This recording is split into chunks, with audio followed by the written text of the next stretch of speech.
All right, so can you guys hear me now here on the Teams?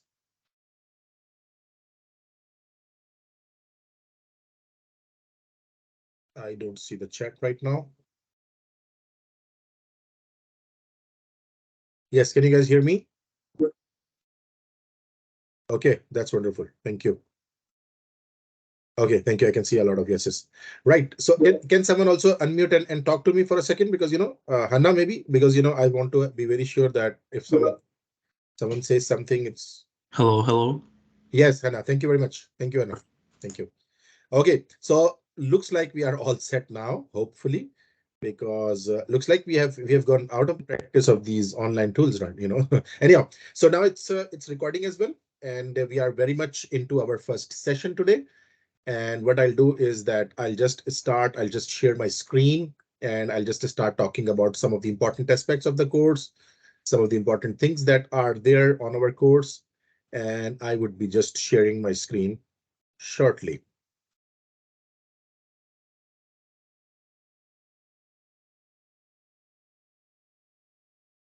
Okay.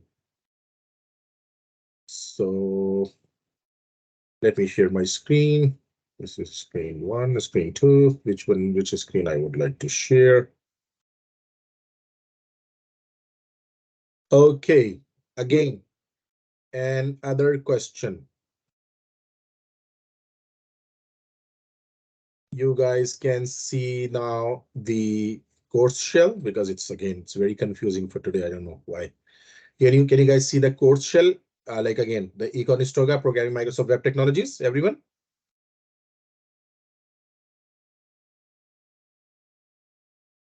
Okay.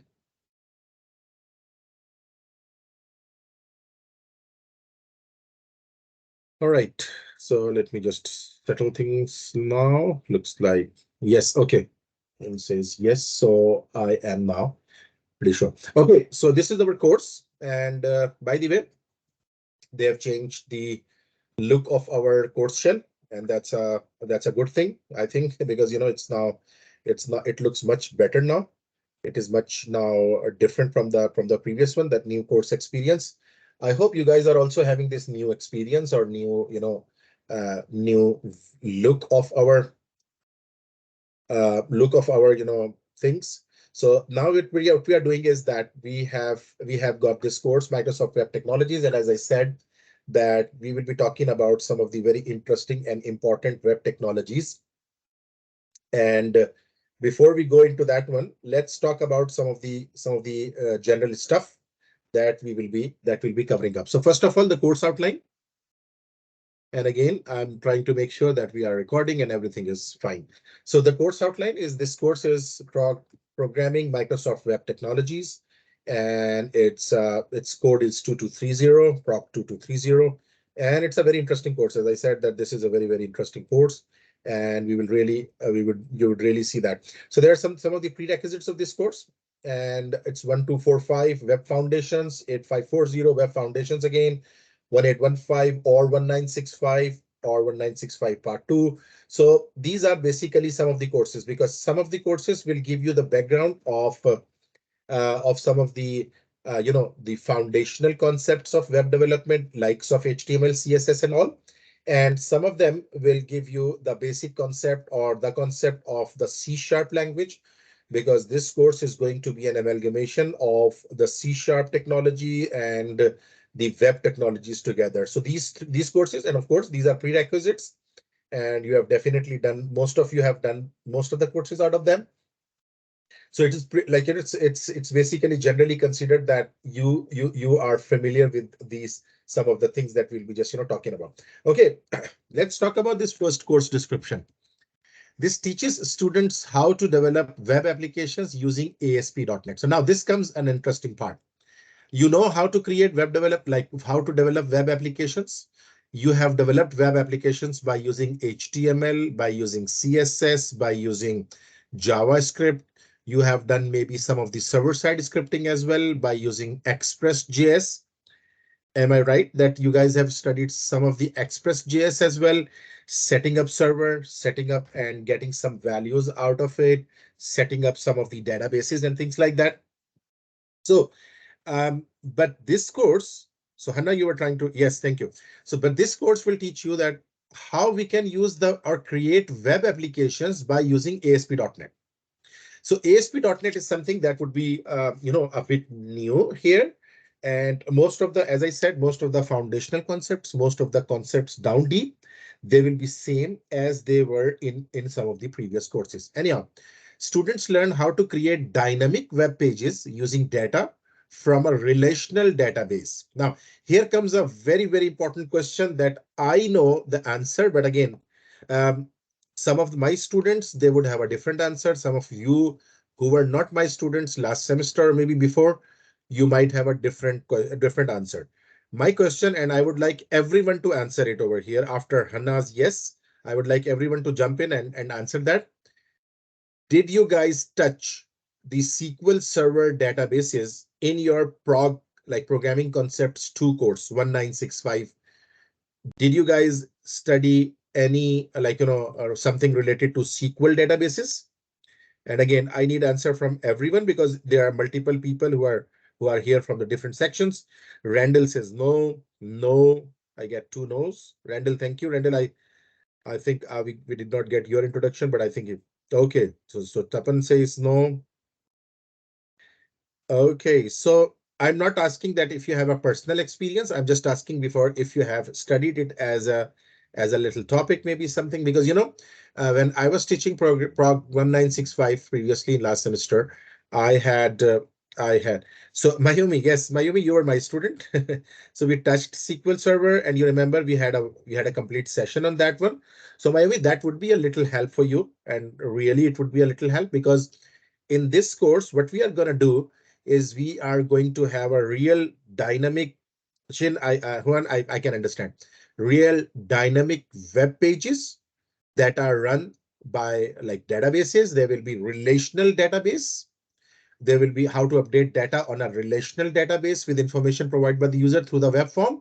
So actually we are about to study something. And again, when I taught this in Prog 196, because it was never the part of the course outline. So it's not anyone's fault that if you have not studied SQL Server. Here, I would give you a good introduction of SQL Server as well as I gave to my students of Prog 1965.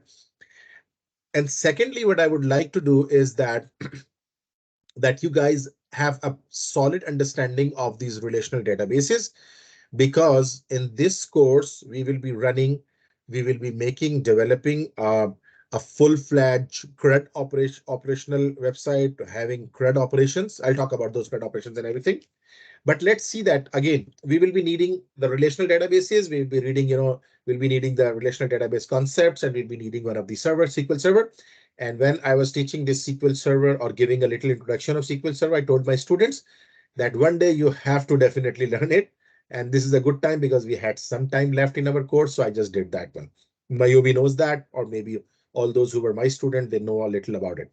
Anyhow, I'll just give that introduction. The students will use application-wide variables, code and style sheets, object-oriented constructs, classes, and session variables. So it really makes a real mix of some of the very interesting things. It says that we'll be using application-wide variables. Okay, what is that? We'll just talk about code and style sheets. We're talking about style sheets, something we are familiar with. Again, in our Web 1 or Web 2, you have worked on CSS, code style sheets, and etc. Well, we'll talk about object-oriented constructs. We learned how to create classes. We learned how to work in object-oriented things. We learned how to make classes and things. And then we'll talk about the session variables and things like that. So again, till this point, you would have got a good idea that it's actually something that will get our hands dirty with some of the things that we have already done in some previous courses, as well as something new that will just turn up, maybe just a very broad new something would be ASP.NET that we will just use that.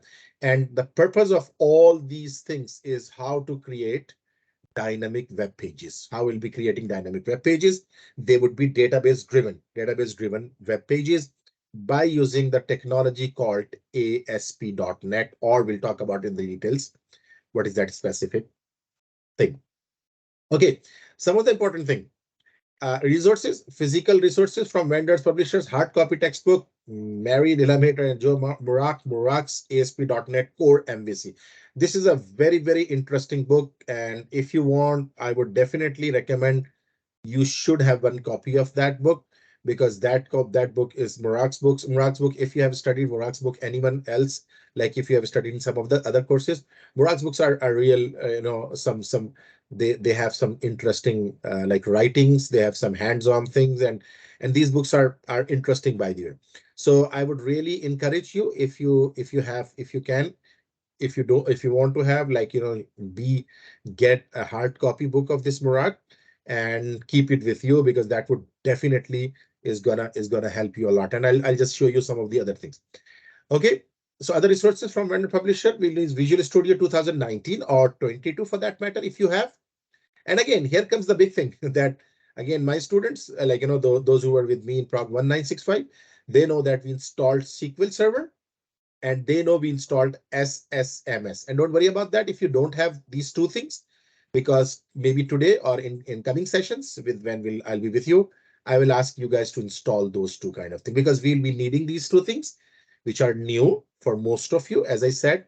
But of course, if you were my student in 1965, you would have those two things already installed into your machine. Visual Studio, again, if you have 2019, really makes sense, not a problem.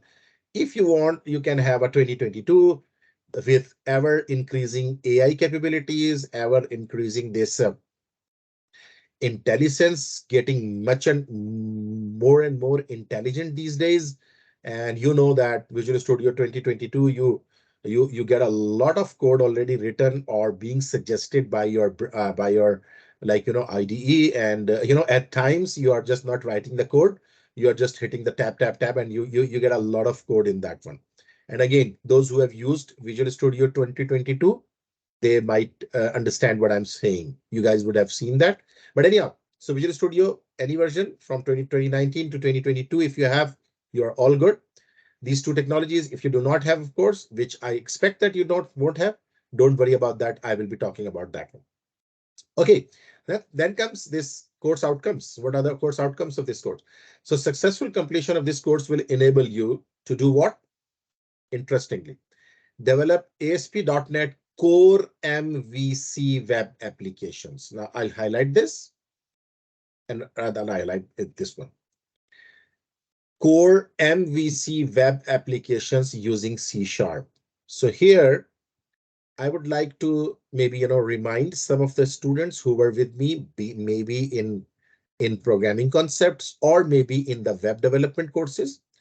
If you guys remember, I have told you always that there were certain languages which were never meant for web development. If you guys remember, and if you don't remember, I'm just giving or again, if you are not with me, of course. So actually, there were some languages, they were never meant for web development, and there were some languages, they were never meant for desktop development, for software development, so to speak. So .NET has changed this environment. .NET is basically a platform where people have come together. Some of them came from the web development background. Some of them came from the system development, software development background, nothing to do with the web applications development. And they are both being combined together on a single platform, and that is ASP.NET. Now,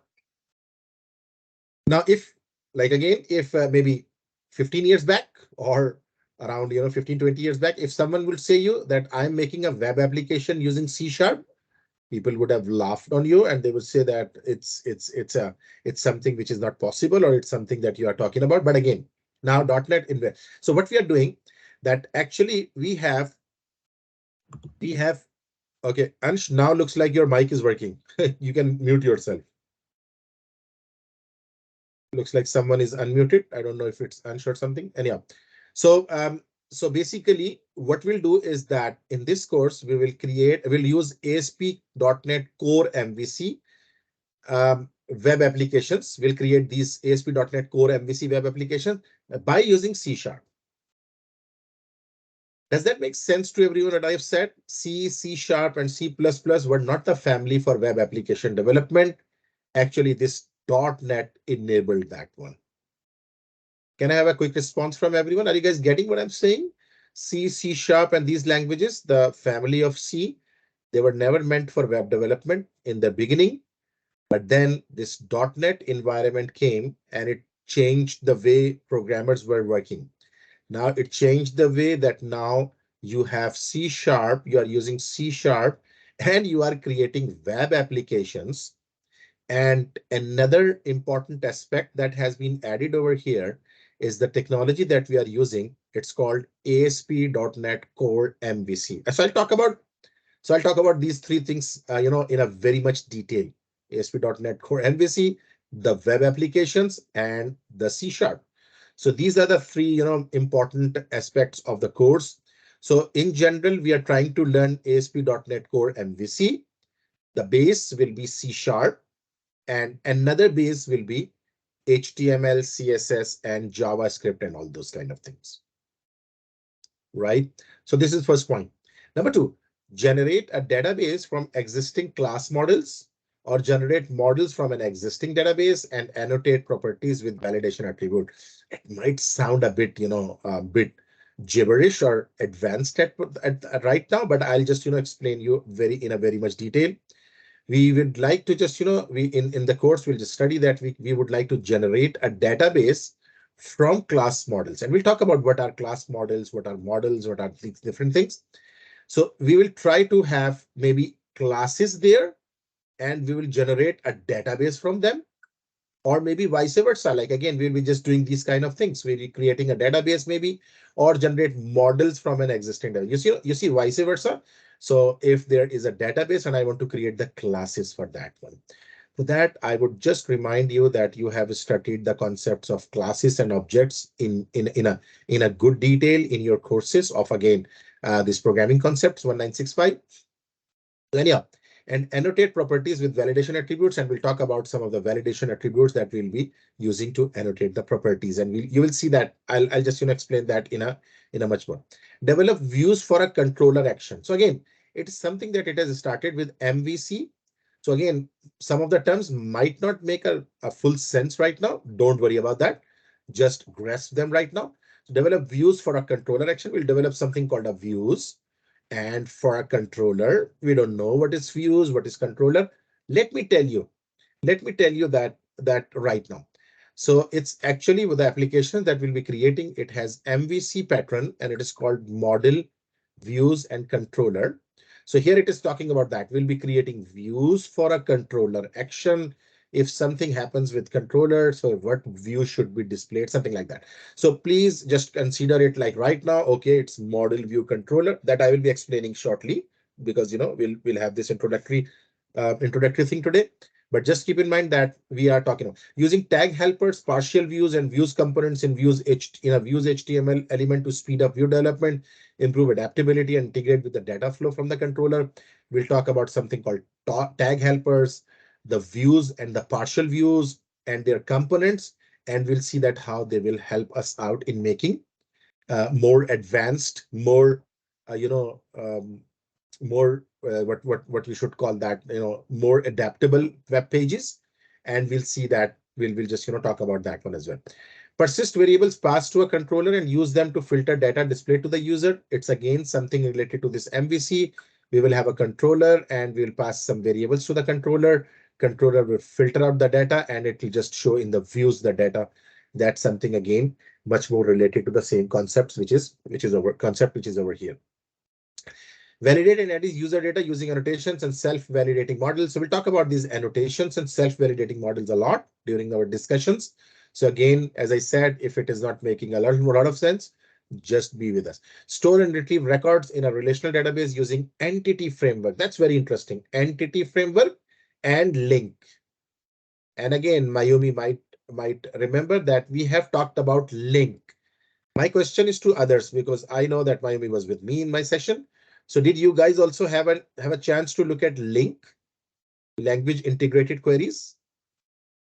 A yes or a no, a little introduction, or maybe a bit of discussions on link, LINQ, language integrated queries.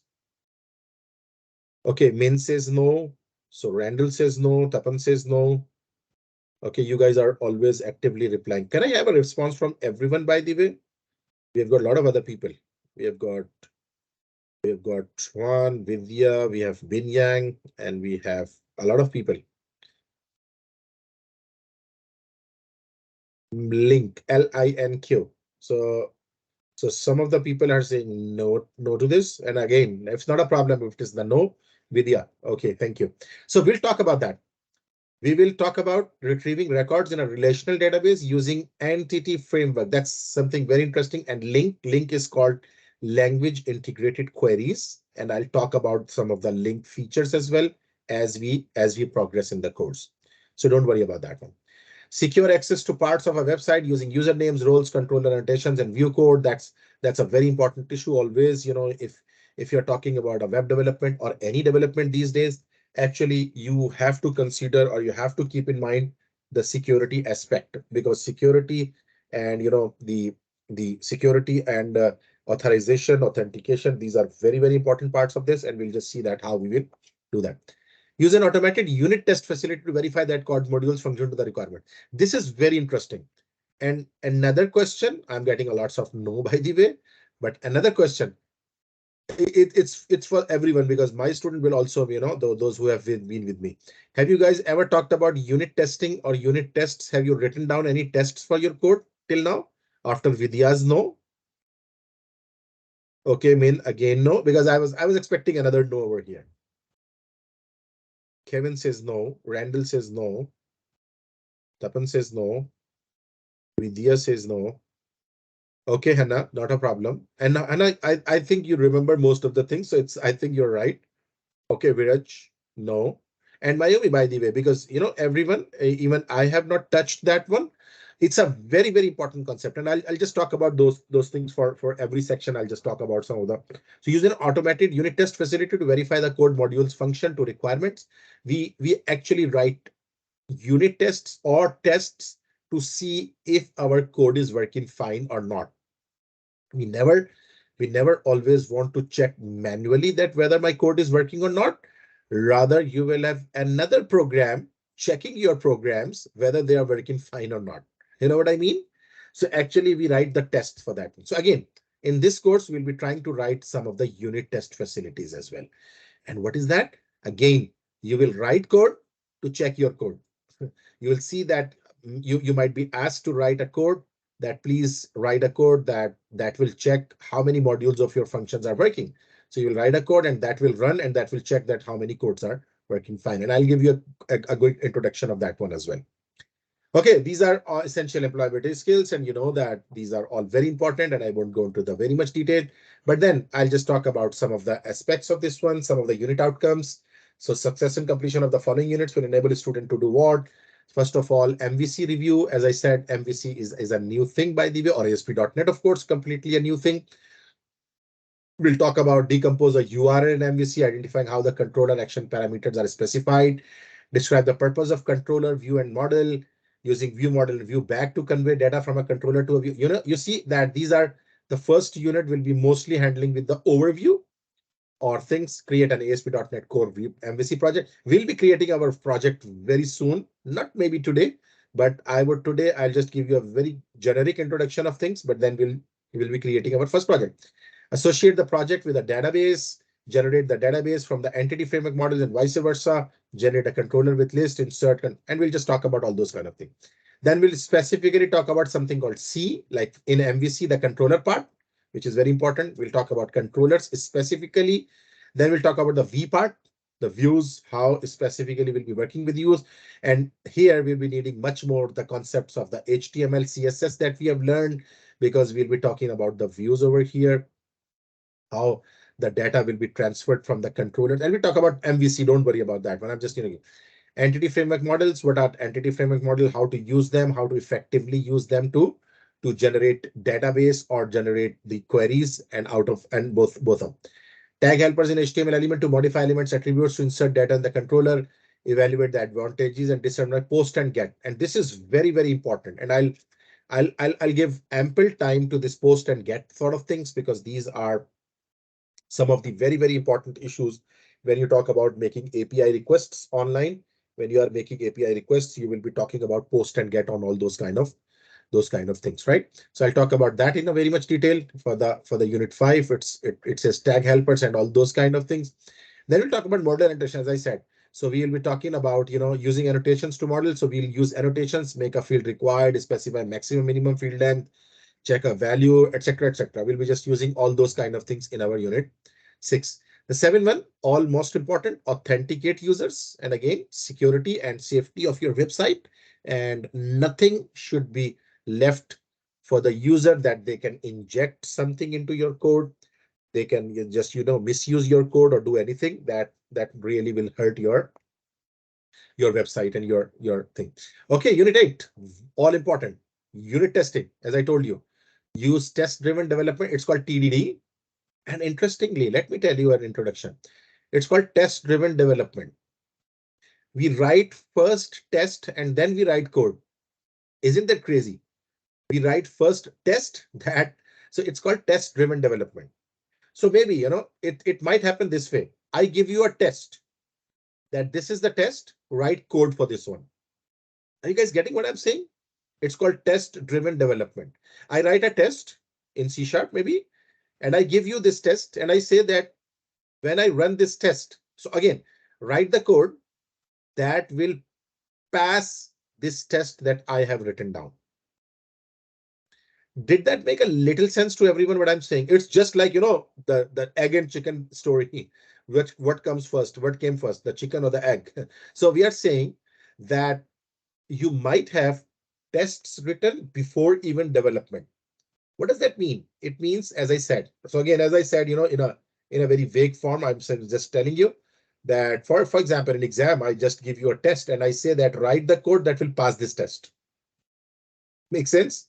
Vidya is typing something, I don't know what, but I'm waiting for. So Vidya, you started typing something, but you left, I don't know. Anyhow, explain how TDD can augment use cases with using outside developers.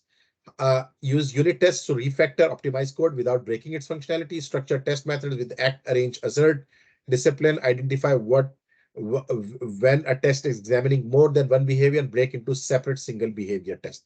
So it's a very, very important, I would say it's a very important part of it.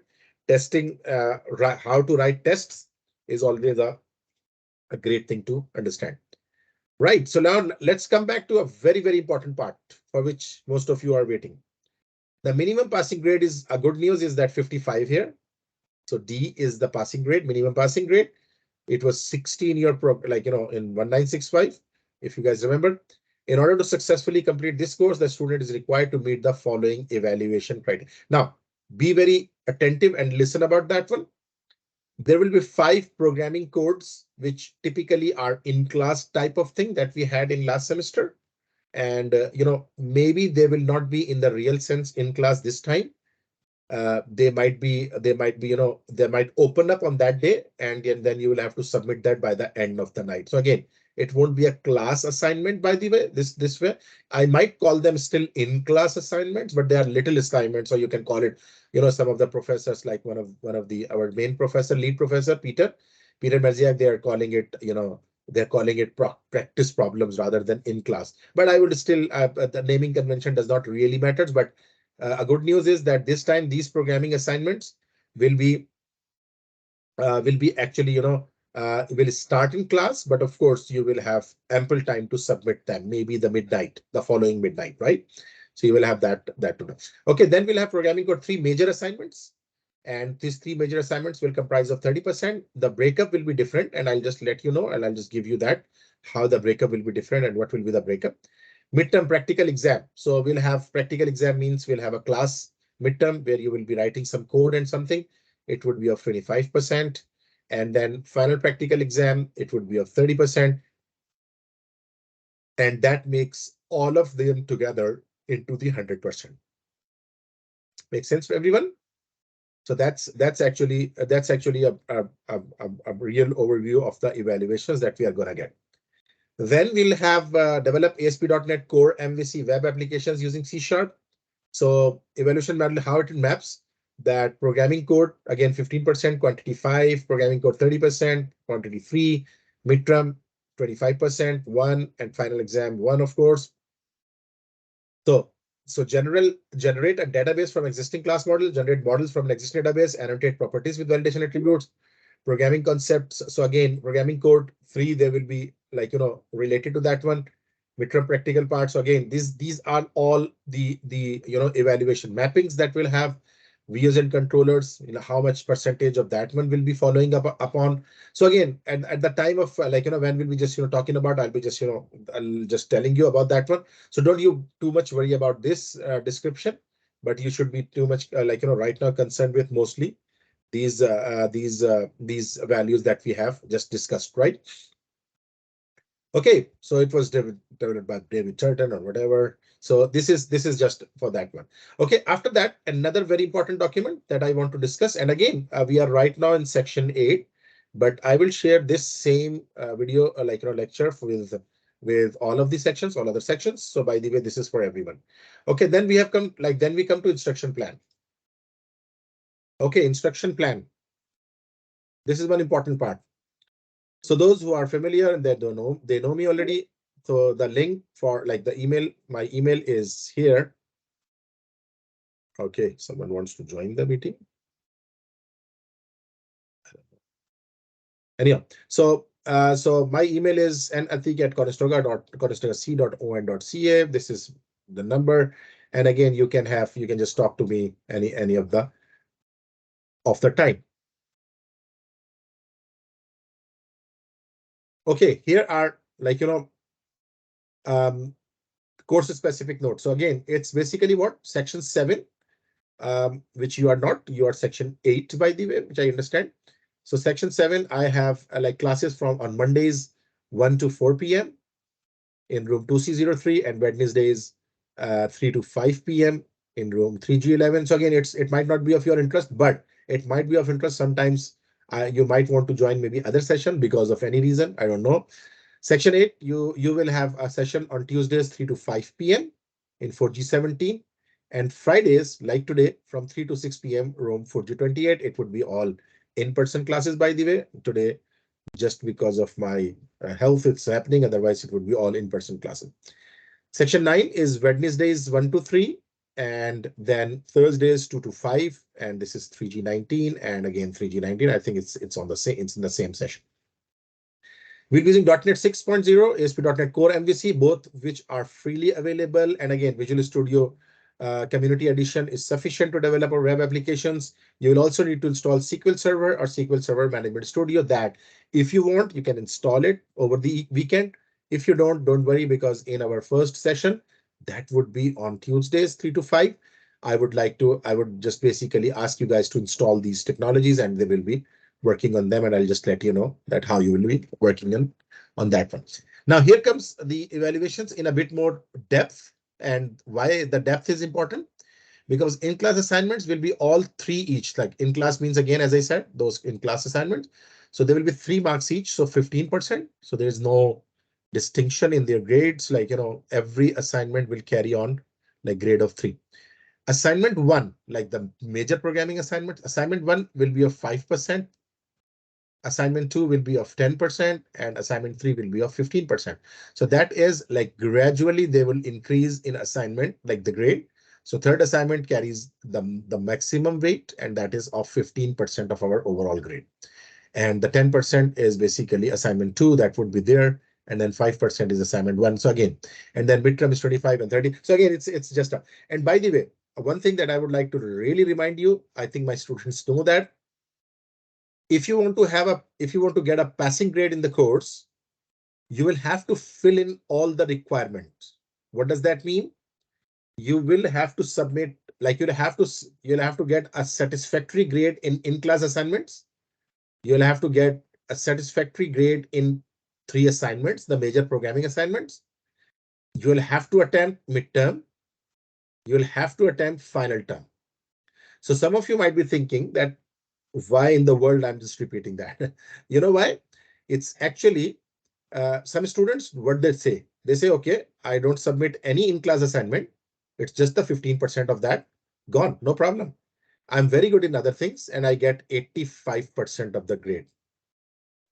Do you guys get what I'm saying? You will not get a passing grade. Why? Because you have left out one of the evaluation component altogether, and you have not fulfilled that one. Does it make sense to everyone? I'm talking to those who are with me for the first time, because my student, I always maybe I always emphasized on that, and I told them about this one. Someone says that I don't want to give midterm, it's only 25%. And again, leave that out. I have got 75% grade in other things. Do you guys understand that you won't pass the course? So you might have got 75%, but you will not pass the course. Why? Because that means that you have left out midterm. Okay, someone says, okay, I've done so wonderfully good. Why not I should leave final exam? Because I've got 70 out of 70. Why in the world I should go for the final exam? You know what I mean? And really, I needed only 55. So I got 55 already. Why in the world I should go for the final exam? So please bear in mind. And again, it's just because it's recording and hopefully it will reach to everyone.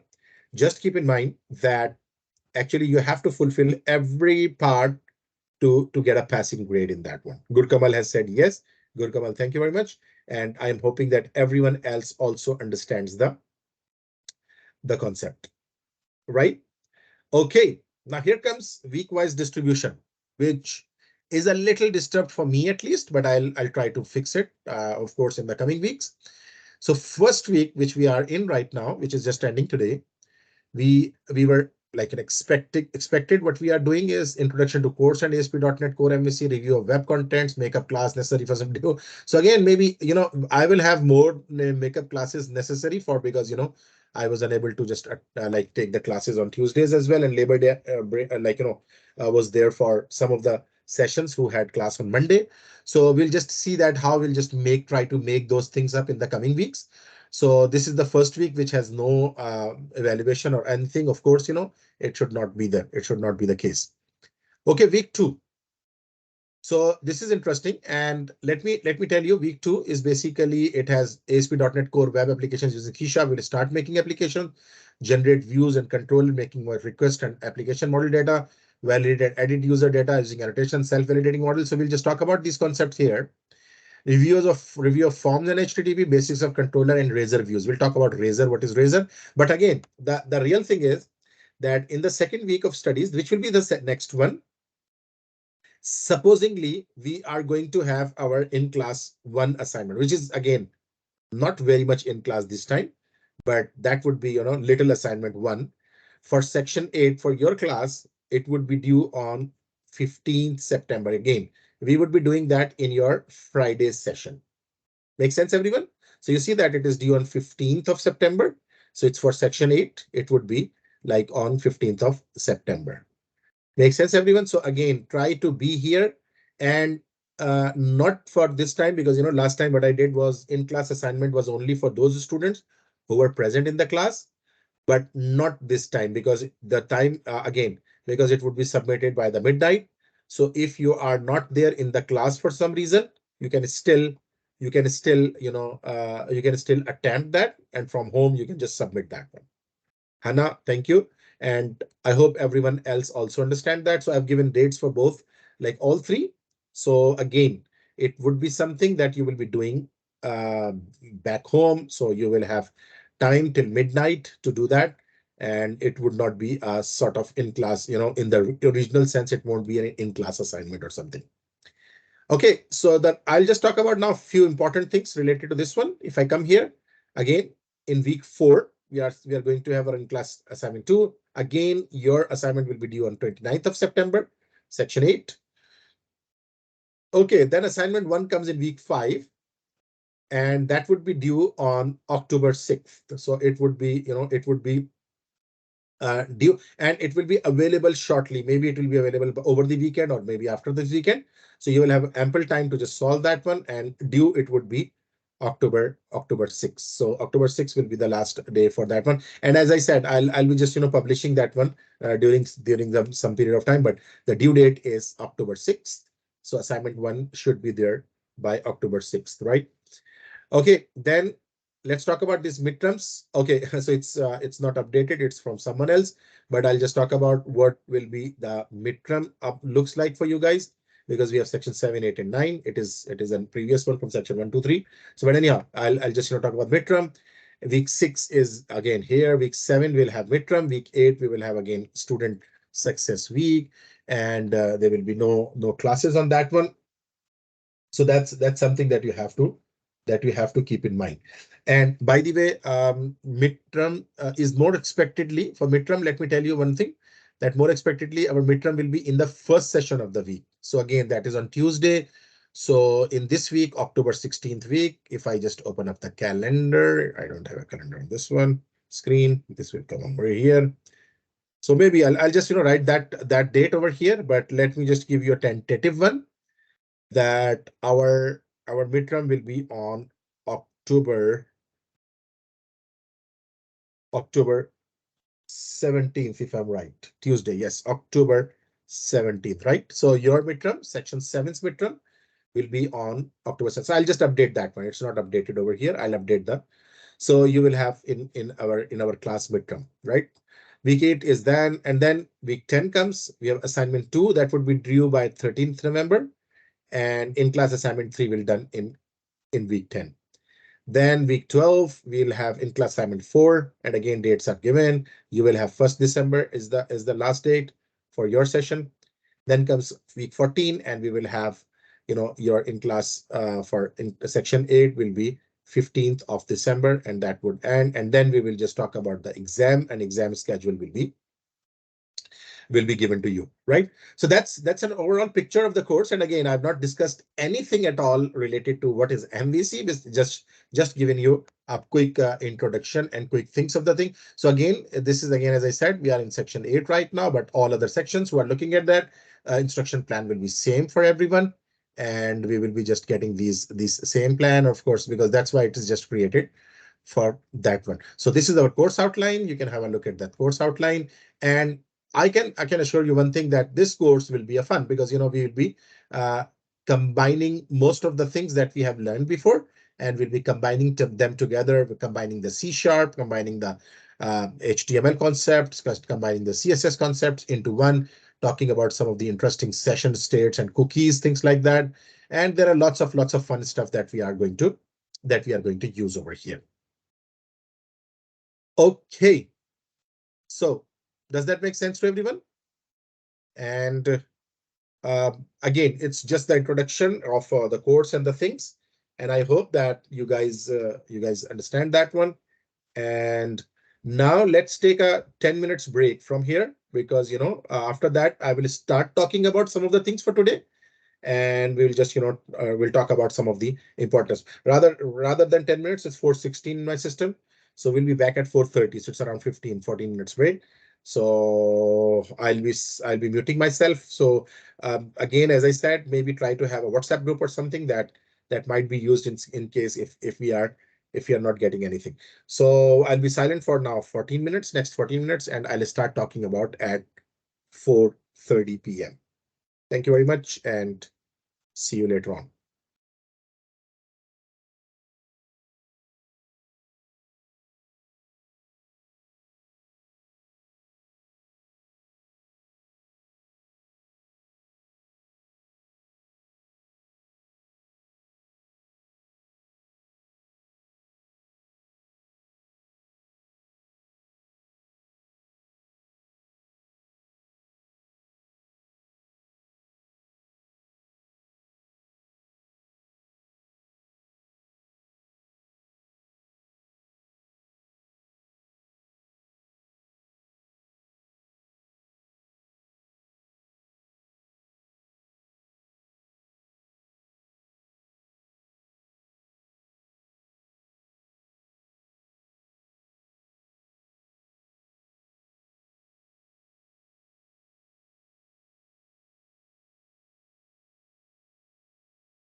All right, so we are back.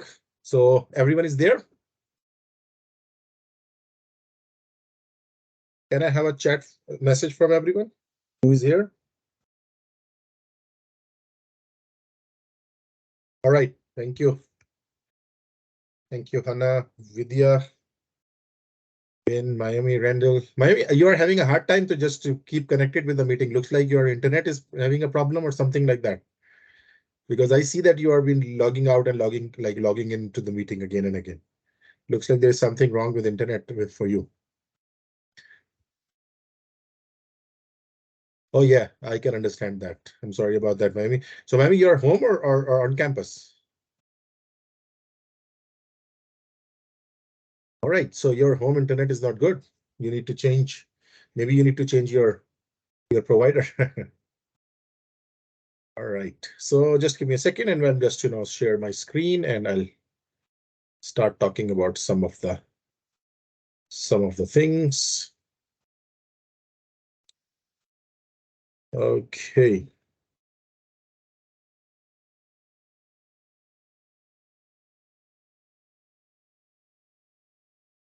Okay, out of power for some reason. Oh, I see. It's bad. All right, so I'm just about to share.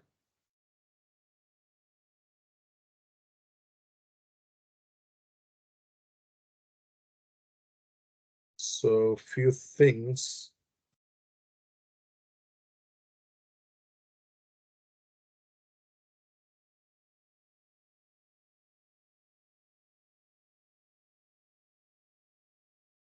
All right, so just a second.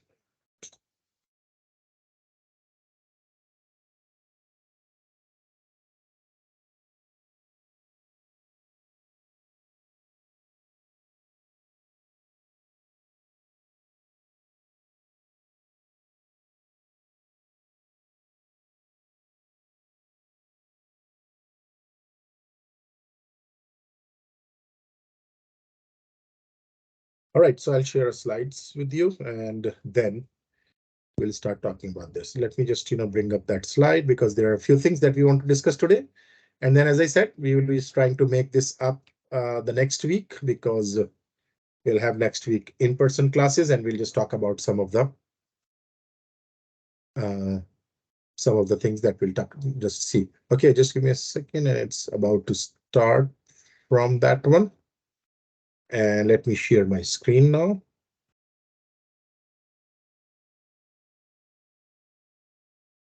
Okay, I hope you can see my screen with some PowerPoint slides.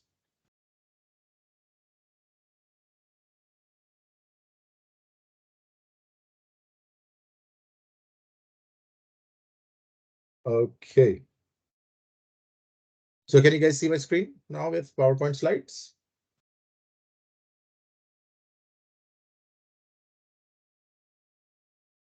Okay, thank you. Thank you, Mian.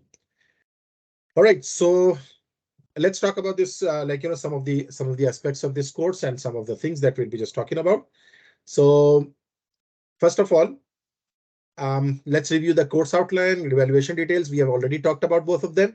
Review some of the basic concepts of related to web development and then discuss where ASP.NET fits into. So that's basically something that we will just do today. And we have already talked about the course outline and all those things. So evaluations, and again, if you see that I told you that our course lead, like Peter, he's just taking that, calling that the problem assignments. So that in class type of assignment that used to be there, they will be now take home type of assignments, and you will be having ample time to just solve them by the midnight. Practice assignments, they are kicked off during the class, but you have until midnight that night to complete. Both midterm and final exams are hands-on coding. So these are students success advisors, and they are very important people because they are there to help you.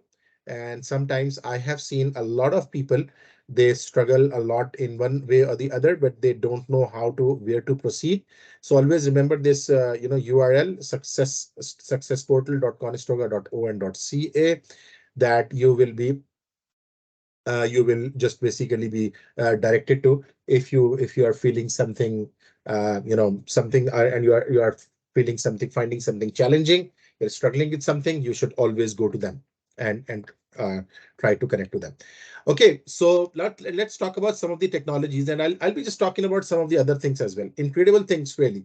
So love your browser. So greater than or equal to 5 million LOC, that's Chrome. So there are lots of like your browser, our browser, and I would say that our, like, this Chrome and all those, they have become so so much usable that we are using them thousand or millions of times a day, and they have been a real sense of thing that we have been using. They can pretty much deal with anything you throw at them. So browsers have this tendency of maybe just taking everything that you are throwing at them. Of course, HTML, CSS, JavaScript are the most obvious things that a browser understand.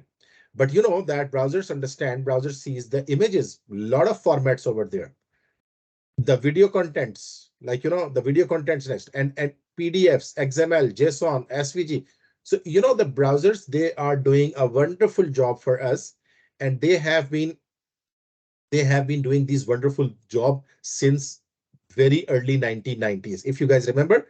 And that will come as a little history over here as well, that how it works out. So it's basically they have been handling a lot of things. The browsers are now quite intelligent, quite good. They are handling a lot of things together, and now they will be working. And now here are some power effects can be readily available. If you see some of the powerful effects that they want to show you. So if you see that, how interesting things the web is doing. And if someone remembers, I have shown them, like when we were working on CSS, I showed them that how much CSS is basically helping out. So you see that it's all like, web, which used to be so simple in the good old days, that now you can see that how many interesting things it is doing. So basically that's a real cool part of it. And let's see another example what that is doing.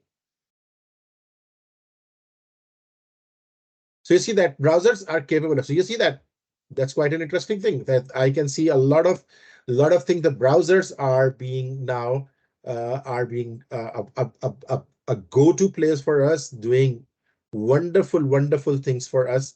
As I said, since 1990s. So they've been doing this for us since 1990s, early 90s, and now we are just playing with that one.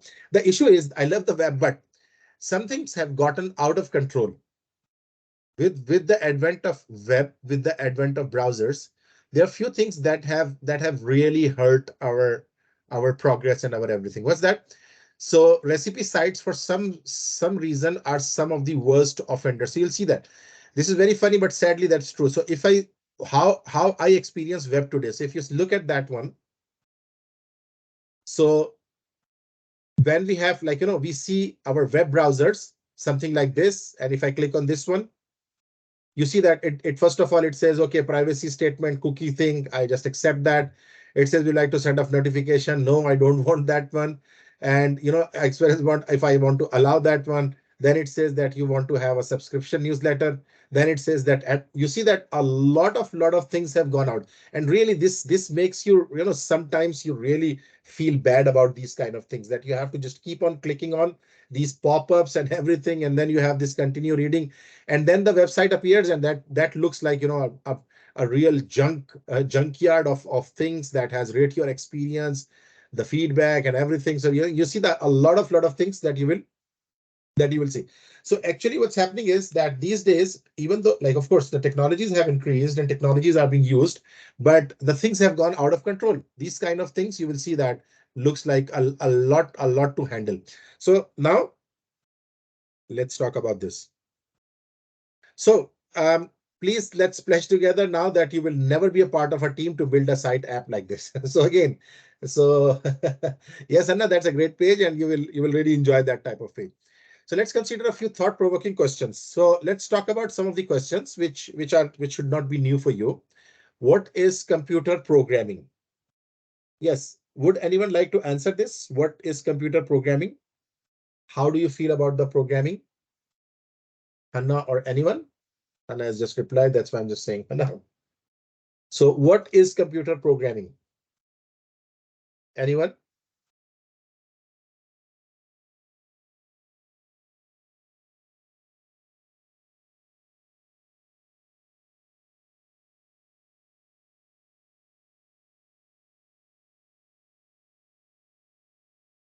Yes, can I have an answer? Can I have a reply from anyone? Like what do you think about computer programming? What is computer programming?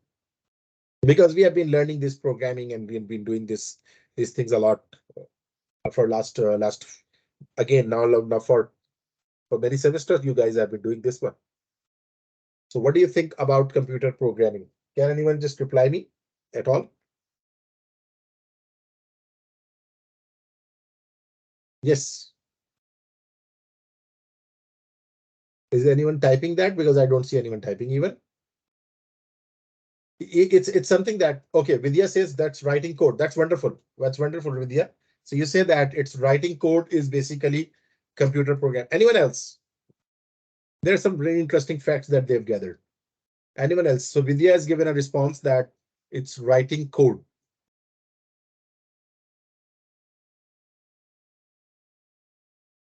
Hmm. It's to create a set of commands to tell the computer to do something. Wonderful, this Bin. That's a wonderful answer. It's actually a set of commands to tell the computer to do something. It's actually, when you are trying to give a definition of a program, by the way, because it's a definition of a program, a set of instructions for the computer, the commands for computer to do something. Wonderful. That's wonderful definition, but still we are missing with something. Let's see if someone can come up.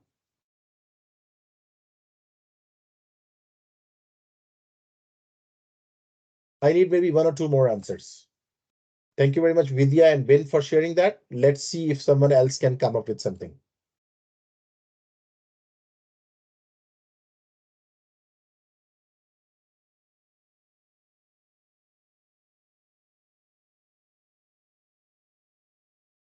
Okay, I see Hannah is typing something, and I don't know if someone else is also typing something. Yes, Tapan is also typing something.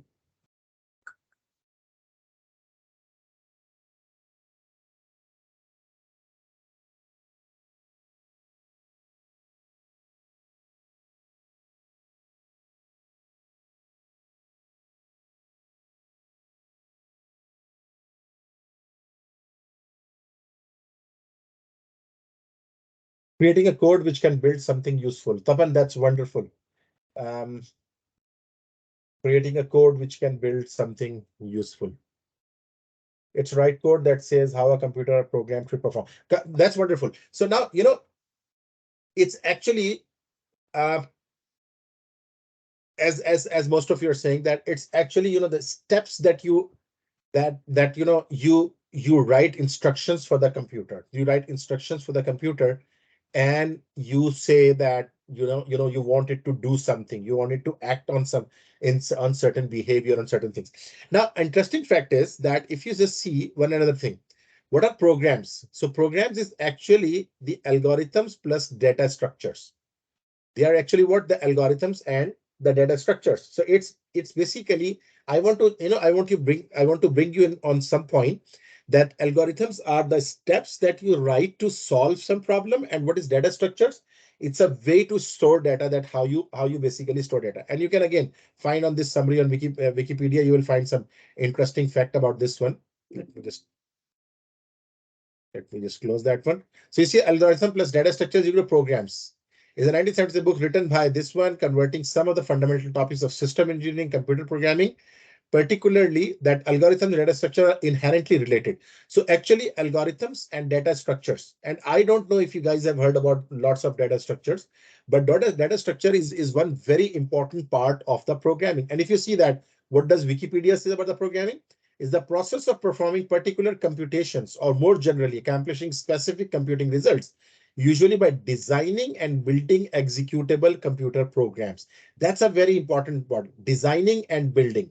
And actually, that is the selling point that we want to talk about that one. But anyhow, programming involves tasks such as analysis, generating algorithms, profiling algorithms accuracy, and resource consumption, and the implementation of algorithms. So actually what happens is that all these basically combine together to make programs, and programs are actually the combination of data structures and algorithms.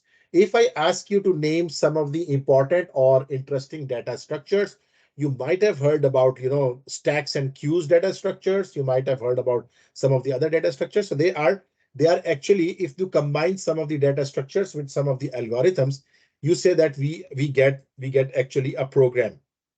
Now, let's talk about that one. So coding versus programming. Do you think that there is a difference between coding and programming? Do you feel that coding and programming might be like, what is the difference between these two?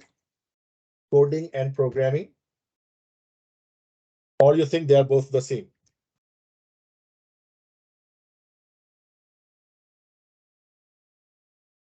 Yes.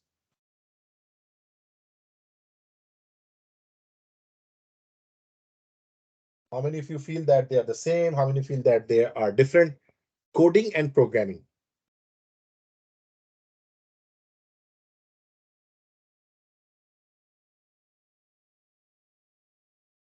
Anyone? I'm just waiting for someone to come up.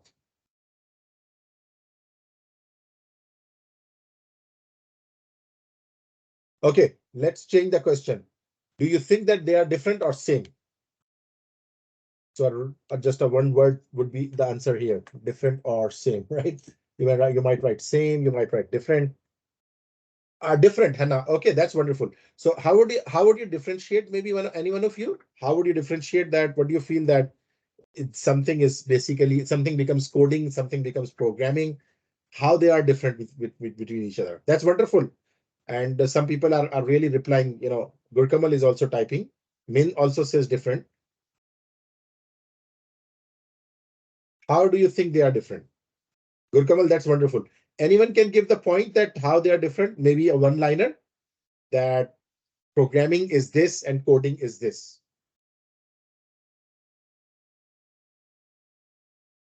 I can see two people typing, Vidya and Hanna, and I'm hoping that I'll get the right concept from them.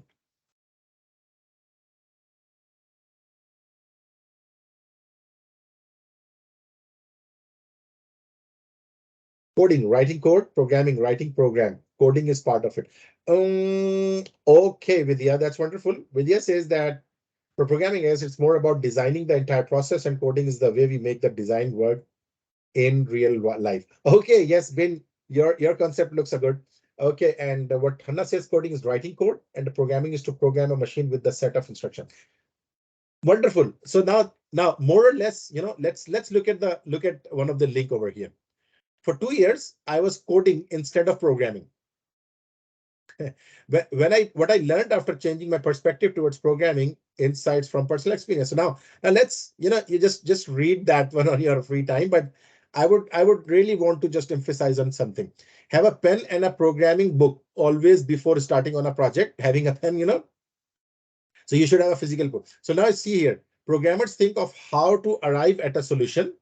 Coders write down the solution in their preferred gibberish language. So more or less the concept that you guys are saying, programmers how to arrive at a solution. So again, the critical thinking. A programmer, a programming is basically critically thinking about a solution, that how would you basically we reach to a particular solution, and that will include the concepts or the considerations of algorithms, that would consider the consideration of a lot of things. But coding is something that you just get your hands dirty with writing the solution. So thinking about a solution, reaching to a solution, it's the job of a programmer. They will be just programmer. And what is the coder? So it turns out that maybe you just devise a solution, you think about a solution, and you give someone that please write a code for that one. I have devised this solution and write the code for that one. So coding is that one. So anyhow, that's a little interesting difference between these two, that programming and coding. Now let's move forward. What is the best thing about the programming? Now, the best thing is that you can always answer your questions by trying. So in programming, you can always, just try that one, type that, and just check that one. Programming is not like that. You have a question and you're just thinking that, okay, next week when I'll meet my professor, I'll ask that one. You can just do that, and that's what I say to my students. There are lots of questions that you don't need to ask. Rather, if you just implement them, you will get the answer. So you aren't going to break anything by trying. So just try. So they have motto is try, raise power 3, try cube. So when you ask me a question, a very likely response might be, well, have you tried it? So again, as I said, always try that in your, maybe in your, like, in your environment, and see that if you find an answer. Sometimes you will write that one and you will not be able to find the solution or answer. Always turn up to me and I'll definitely help you out. But again, there is something that you need to just keep in mind, that you will have to try them. Other good things about programming include immediate feedback. Intellectually simulating why you are actually building something can be a real craft. So again, programming is fun. What is web development then? That's an interesting. Web versus mobile development. How are they related today? How should they be related? So you see, let's a little diagram. So actually this programming, like, web development and this mobile development and all these are being combined together like this. We have got a lot of devices these days. We have got a lot of, like, the days are gone by when people used to just use like computer to just access something.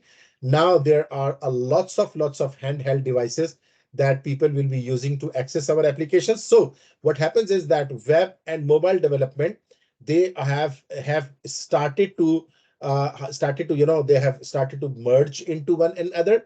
And now when you are making a web page, you keep all the considerations of the mobile development. And when you are making a web, a mobile application, you will be considering all the development of that web. So that's something that they are related. So what really happens when you view a web page, when we see a web application, when you run a Google search engine, for example, what actually happens? So now what actually happens? That's a very interesting question. And here I want you to just, do some of the hands-on work over here. Okay. So those who were my student, they remember that we used one of the, so first of all, I would like all of you to open up command prompt. Can I have a response from everyone? When they have the command prompt ready, just let me know that yes, the command prompt is ready with them. Wonderful. That's wonderful. I can see a lot of people are typing that one, that yes, they are ready. Okay. So even before going into that one, like, into few of the things, I would like to just, tell you some of the commands that I don't know if you guys are familiar or not. Or maybe if you are familiar, why they are basically used. So, when we talk about a web application or a web server, so for example, if I have a website, if I just open that up. So if you look at the website, for example, any of them, so maybe this one. So you see that the URL of the website it starts with HTTPS. It goes on with for something, and then it has a lots of other things. If I come to the eConistoga, even here, if you see that it's basically HTTPS and then Conestoga.desired. Like what now? Let's do one thing. Why not open Conestoga College website?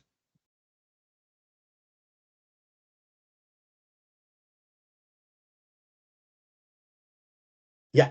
So if you see here, this is our URL. So I want to talk about some very, very important aspects of this URL and everything. How many of you know, or again, you must know about that one, but let's have a quick response. HTTPS. Do you guys know that it actually refers to the secure protocol?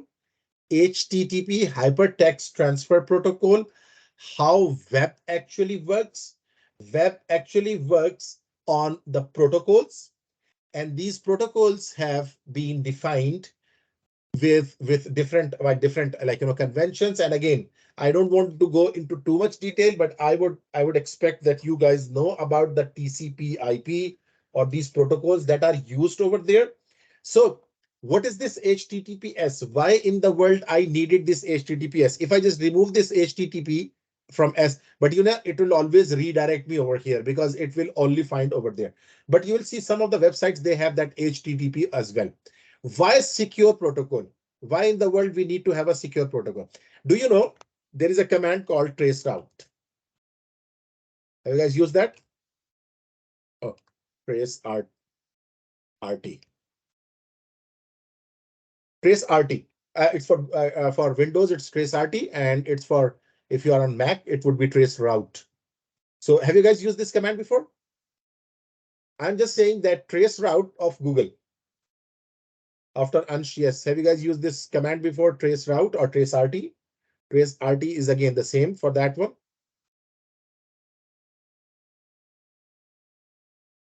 And can you just write that traceRT and google.com, for example?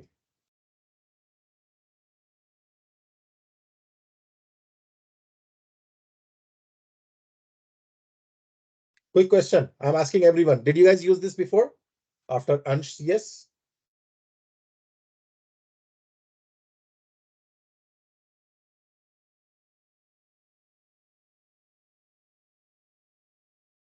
Okay, Juan has used that. Tapan has never used that. Devam has not used. Okay, not a problem. You know what this command do? What this command does? It traces the route between my machine or my home device and then google.com. Are you getting that one? So it actually tells me how many hops it has just, in between it has found, and it has hopped to from one server to the other to the other. So you see that here it is not giving any response. In this 11 millisecond, it says that it reaches to GL phone, something like Bell network, because I might be on the Bell network, so it reaches to Bell network, and then from that it reaches to Toronto, some server on the Bell of Toronto, and then it reaches to another server 7214, then it reaches to 108 something. You know what I mean? And I hope that you guys know what are these IP addresses. These are all the IP addresses that are over here. So actually what's happening is that when I access something in my machine, when I write google.com, actually I have to go through all to these hops. They're called hops or the points. I have to go all these points to get this data from the google.com. Are you guys getting that one? So there are lots of machines in between me and google.com. Do I trust all of them? Yes or no? I never want to trust on them, because there are lots of machines in between. What I am bringing from Google, what I am maybe I'm on my another website. So if I say traceRT Conestoga .com. I don't know if that is a command, with the. So again, so I don't really trust in between all those servers or all those machines which are coming in between myself and, for example, Conestoga.com. I never want to trust on them. So what we do is that by using this HTTPS or the protocols, we try to hide everything from these machines which are coming in between myself and over here. Does that make sense? So URL's first part, which is again HTTPS, it actually tells me that how many, if someone in between me and google.com, someone in between me and maybe conestoga.com is eavesdropping my information, is getting my information, it should not be useful for them. Even if they basically, catch that information, it should not be useful for them. Are you guys getting that one? So HTTPS, the secure protocol. So the first part of our URL is always the secure, protocol, and protocol that is used to access the communication over the internet. So I'm just right now doing what? I'm just trying to tear apart the URL. So first of all, I'm just not adding it over here, or maybe I can add it over here as well. Which slide we were on? Okay, what I'll do is that I'll just try to add, yes, here. So after that, I'll just add one more slide, and I'll just, share these. So I would say a new slide. And I would like to just use some of the commands over here, right? Some useful commands. Right, and now I'll just add those commands over here. Now, the first command that we have looked is trace RT. And again, I'll just write that, the complete command, trace RT, google.com. This is the first command that we have used. Right? And what it does is that it will tell me in between myself and the Google server, how many hops are there, how many machines are there. I never want to trust on them. So that's why, this is the first command that we have used. And let me just write a little description of that one as well. Rather, I should write it over here. Some useful commands. I'll just write that over here. So the first thing that I've just told you, let's tear apart the URL. URL contains, first of all, HTTPS. So why is that? Because we have just discussed that this URL, this HTTPS actually makes it sure that when I am accessing my machine, when that I'm accessing something on internet, it is not eavesdropped or no one is basically able to access that one. Now let's run another interesting command if you have not run that one. Okay. So let's see that. What I want to do, I would like to just say that ns lookup google.com. Now ns lookup, actually what it does is that it would actually give me the address of google.com. So now here, this address which is being given, it is not in IPv4. So these are called IP addresses. If you remember, these are called IP addresses. So if you remember that it has given me that Google's IP address, for example, over here 142.251.33.174. But here also it is just doing what? It is giving us this like address of google.com, and this format is actually called as, this is called IPv6 format. Anyhow, this ns lookup will give us the IP address of any of the websites. If I write ns lookup conestoga.com, for example, I don't know what is this conestoga.com. You see that it's giving the address 104.247.8152. Make sense, everyone? Let's see that what is our Conestoga College's real address, conestogaon.ca. So let's take this one. You'll really enjoy that, what I'm about to do. So for example, if I say ns lookup and look at conestogaon.ca. So it says that it basically, it does not give that one. Why? It's interesting. https conestogac.on.ca. My network home cannot find HTTPS. It cannot find non-existing domain. That's wonderful. It does not find that one. Let's see that. Let's look up c.on.ca. Why it's not giving that? No internal type for both IPv4 as it is. Okay, it's not addressing. Anyhow, so ns lookup actually gives that. I don't know why it's not giving. Maybe I'll have to check that one. So it actually gives us that the IP address. If I say facebook.com, so you see that it has giving, but it is giving it that in IPv6 format. Make sense, everyone? So this is basically giving an IPv6 format, but it should definitely give that one in that one. So again, so it represents the addresses that are being basically used by any of that one. So it actually gives that one. Now I would like to just now I would like you guys to just do a very interesting thing. There is a special little software that, and I'll just show you that, which is called curl. I don't know if I use this with my web app students. Curl download. Hannah, did we use this curl in our sessions? I don't know. I remember I maybe used that one for you guys. Curl. So can you please download this curl software, because we would like to just play with one of the web page, and I'll show you some very interesting thing. Hannah, if you remember, do you remember that we use this curl over there?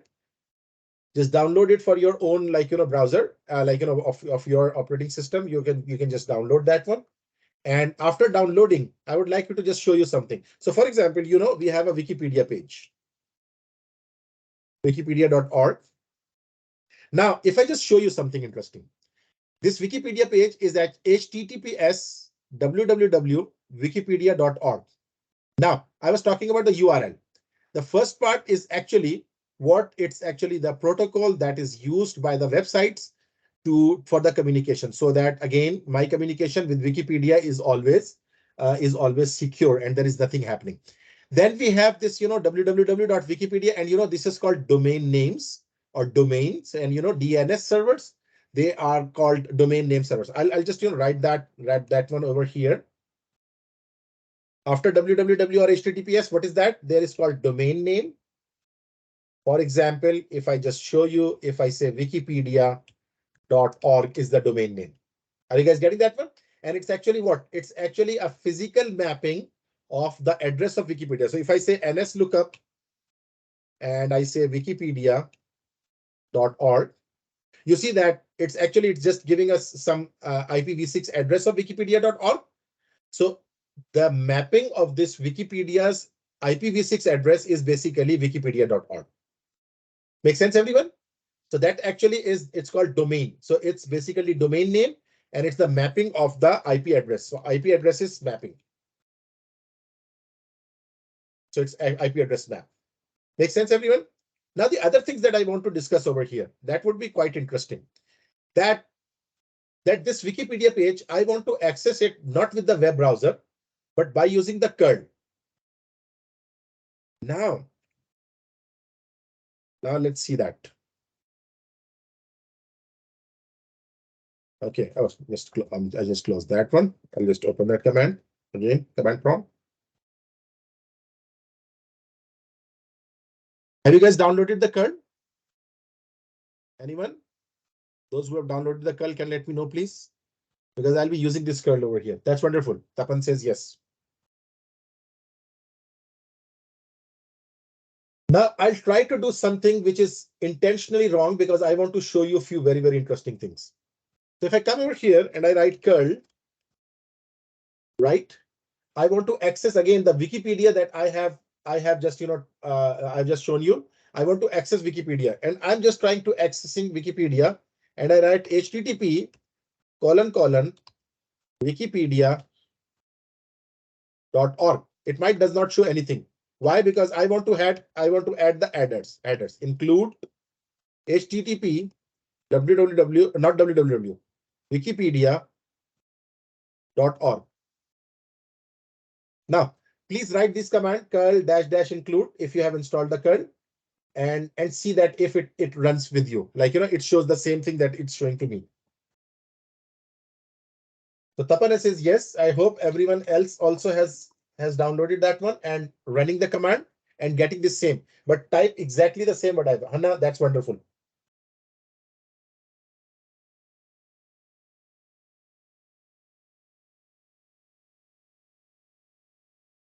That's wonderful, Tapan. That's wonderful. Now see what I'm trying to say. These are all the header information that I'm receiving when I'm trying to access this wikipedia.org. The first thing that I get is HTTP 1.1301. Now here I would like to ask a question. How many of you know response codes in web in web applications? Have you guys studied about the response codes? HTTP response codes. Have you guys, Vidya has discussed about that one maybe? So yes, so what are HTTP response code? HTTP response code is a server response to a browser's request. When you visit a website, your browser sends a request to the site server and the server sends response. So that one. So now if I just show you some of the important one. What are the response? And these are very important, I want. If the response is coming in 100s, it's an informational response. The server is thinking through the request. So it's basically, yes, Hannah, I discussed that one. So 200 is the success. Whenever you get a 200 response, and it's very important, and we're using this in this semester as well. So 200 is the success response. Success means that my request was successfully being entertained. 300 is redirection. And that's what we have got. If you see here, we have got a response of 301 and moved permanently. You see that? So let's talk about that one, why it is happening. So 300 is redirection. You got redirected somewhere else. The request was received, but there is a redirect of some kind. Then we have 400 request. Client errors. Page not found. The site or page could not be reached. The request was made, but the page isn't valid. This is the error on the website side on the conversation and often appears when a page does not exist on the site. So the resource that you are trying to locate is not found. That's why you get 404 or 400 errors. By the way, I'll stop here and ask a question. I know Hannah was with me, or maybe one or two more students were with me in our web application course. But did you guys all study about these response codes? Did you guys know about these codes already? Just a quick question. Okay, Kevin says yes. Kevin, I think you were also with me. I don't remember. Min was also with me in the web application and web course. I'm asking maybe because, looks like Kevin, we were together in the web course, right? Maybe, if I remember correctly, I don't know. Anyhow, so others, not a problem if that was there. I need to know everyone knows about these response codes.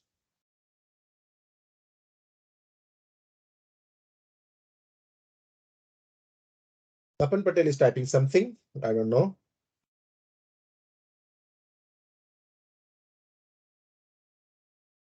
Anyone else? Tapan is typing something long.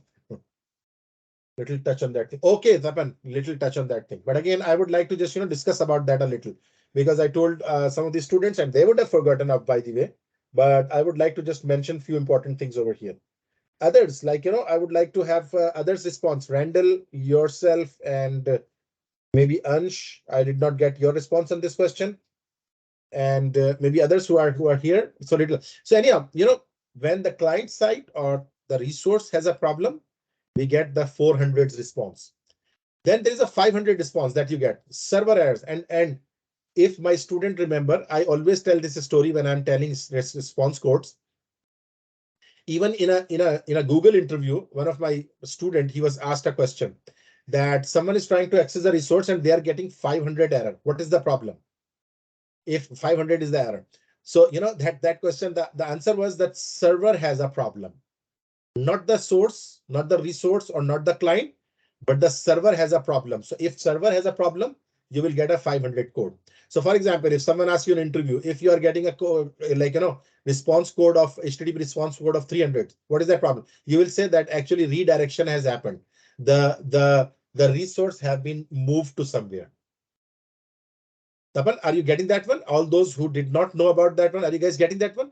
200 is always a success response. If you get anything successfully from the internet, you'll get a 200 response, and that is a very interesting response. And I'll talk a little more about, because this is a web course, and I'll talk about those a lot. But see here, let's come back. 301 moved permanently. It says that the resource you are trying to access here, http wikipedia.org, it has been moved somewhere permanently. Okay, now I would like to just Google specifically 301. So 303 response code. Let's see that specifically what it says. 303 see other redirect response code indicate that the redirect thing request is still but to another page such as confirmation. Again, it has been moved. And now interestingly, if I just show you, it shows that actually it has moved permanently, and the location might be https wikipedia.org. So I am interested in this one, location HTTP. It says that it has been moved. Okay, I'll just do that and see here. I'll put HTTPS over here. Make sense, everyone? I put HTTPS and hit enter. Now let's read that one. It says 301 moved permanently. Now I got a response 301 moved permanently. Again 301 moved permanently. It says still you are not getting that one. There is something wrong with that one. What is the location? Location might be https://www.wikipedia.org.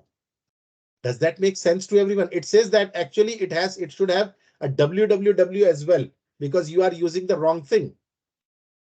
But interestingly, if you look at that, it has given a response over here. And what is that response? It is an HTML document, and you are very familiar with HTML document.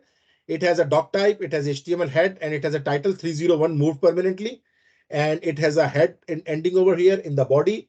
At the body, it says moved permanently. The document has been moved to this location.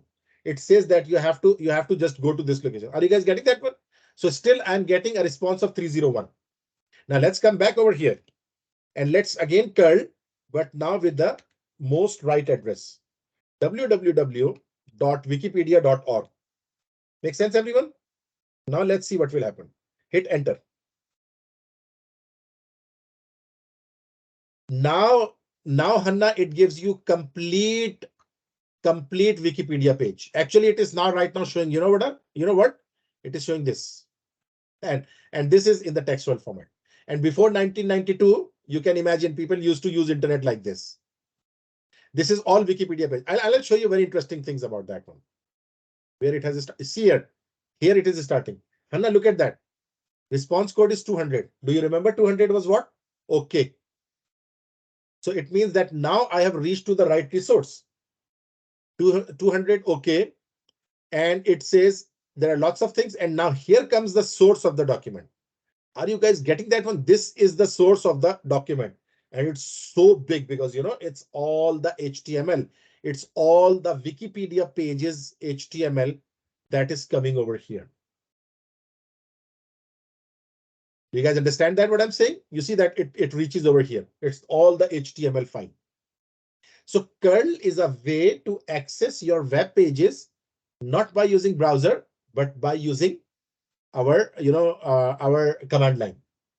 So we have tried to access this by using the command line. Make sense, everyone? And now if you want to just, if I want to just want to see the headers over here, I can do another very interesting thing. So write curl, but not dash dash include, rather just do dash dash capital I. Capital I. Just see that. I don't want to data curl. Oh, not dash dash, curl dash I, not dash dash. Dash I. Look at that. Now it is just doing what? Now it is just giving the headers, not giving the data. Now that not complete web page is not coming. So if you look at that curl, it gives a header that it's something, and now this is some data over here, but it's not giving the complete web page to me. Does that make sense to everyone? I hope that's making a little sense to everyone, that this curl is basically a very nice way of understanding, like, the behavior. Now let's move back over here. So we have talked about another one. Second one I looked at was NS lookup. And the third one we have used is basically curl language or whatever, curl environment. I've used that. So curl environment, we have used that one. So in a web browser, we have got all those kind of things, So web browser has, like, the URL. We have got these response codes. We have got a lot of things. One more thing that I would like to talk about, very important, is that there is something called a query string. And that's something that I would like to really talk about. Where is that? It's here. Query string. This is something that you have seen a lot of time. I'll write question mark. What is query string? I'll just write a question mark. So query string is what? Query string is when your URL is padded with a question mark with any values. Name is equal to hello. Something like that. Nothing happens because, there is nothing actually happens with this query string.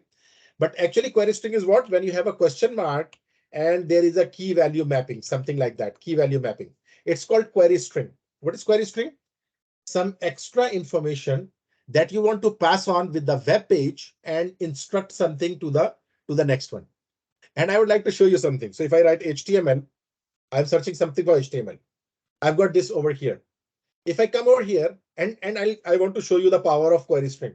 If I come here and I write question mark and I say use skin equal to modern. Use skin equal to modern, right? If I just come here and I hit enter. Magic. Do you see the magic, everyone? The HTML, the Wikipedia article is now having a new skin, which is a modern skin or something. Did you guys try that out? And more commands to follow. If I just give you two more commands. If I say action equal to edit, I want to edit this one. If I hit enter, so you see that it would just say that, okay, this page is currently semi-protected, that only established users can edit that. It is not giving that, but it is the source of the page. So it is basically taking us to for the editing over here. So now this is very interesting. I can say use skin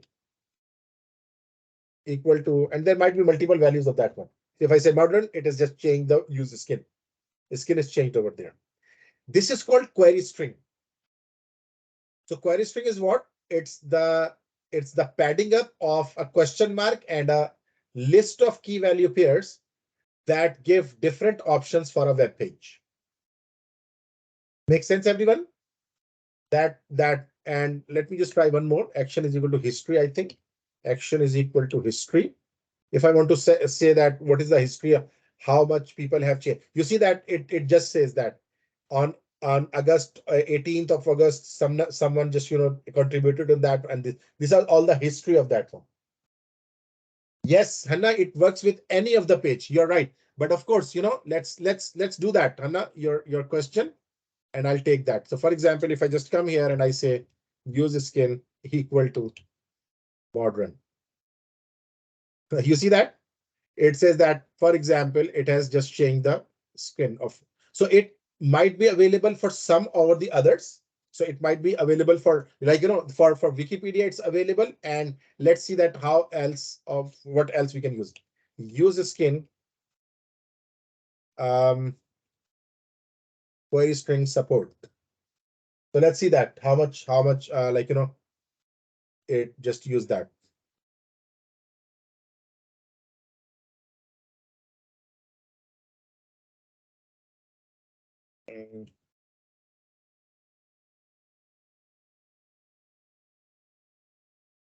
So for Wikipedia, definitely it works. And let's see.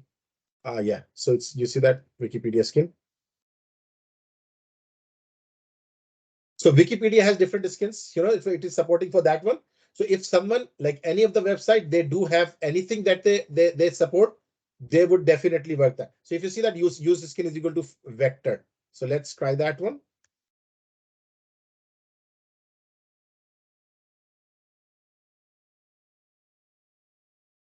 It has just gone to the to the normal. Maybe, so there might be one value or the other that might be supported by this one, and it was a bit different from that one, right? So actually what happens is that it's like it's giving it over here different appearances, different skins over here. So that really depends upon what application you are using, what website is supporting which one. So might be it is supporting those ones. So we are just using that one. And if it might not be supporting that one, so it says deprecated skins are there. These are some of the deprecated skins. Modern and Cologne Blue skins are deprecated. So they are deprecated now. They can no longer be selected as default skins. So we cannot select them for the default skin, but we can use this skin, use this use skin type of thing. So they can still be viewed temporarily using the user skin URL parameter. So we are using that one. But again, the concept is here. We don't want to, we just want to just tell you query string. And why we will use query string? We'll use it as this one. For example, name is equal to Alan, and for example, last name or age equal to 20, something like that. So I can use this as the query string, and I can pass this to some of the other websites. Make sense, everyone? So these are some of the commands that I wanted to just tell you over here. Curl environment, and we have used query string, and we have used question mark use skin with the on the Wikipedia. We can do that on Wikipedia page or something like that, right? Let's move forward. We have to discuss some more things. The goals for this course. Now see here.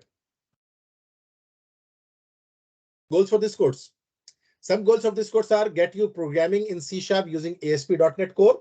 We'll talk about ASP.NET Core and C# programming as much as possible and as early as possible. Build on your knowledge of programming from. So this is very important. You have to build upon your knowledge of programming concepts 1 and 2. You have learned C# over there. Here we'll be talking about ASP.NET Core. So the base concepts will come from our knowledge of PC 1 and 2. Programming concepts 1 and 2. Make sense, everyone? And here we'll be just using ASP.NET and we'll be discussing. Continue to learn HTML, CSS, JavaScript, which is a never-ending task. HTML, CSS, and JavaScript. Once you have learned them again in your web courses, as some of you were with me, some of you were some others.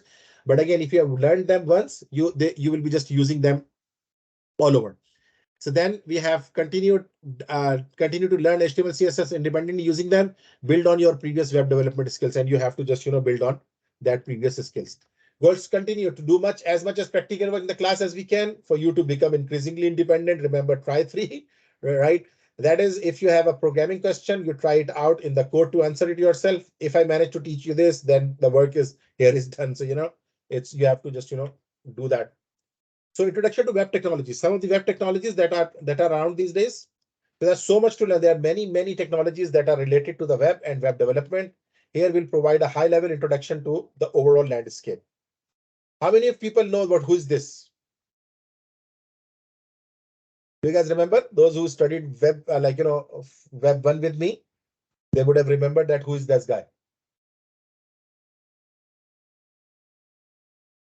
Yes, Tim Berners-Lee. His name is there, Anna. But who is that guy? Can you just quickly give the introduction, or anyone else? Tim Berners-Lee.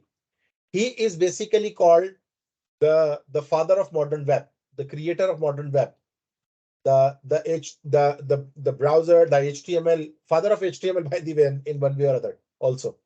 So what he has done in 1989 at CERN, web was born. So web was born in around 1989 or something, but then, the browsers were really born in early 90s. So see here for detailed history of the web, w3history.html, and the first website, world's web page, online CERN original. So if you look at the first web page, I would like to just look at that one.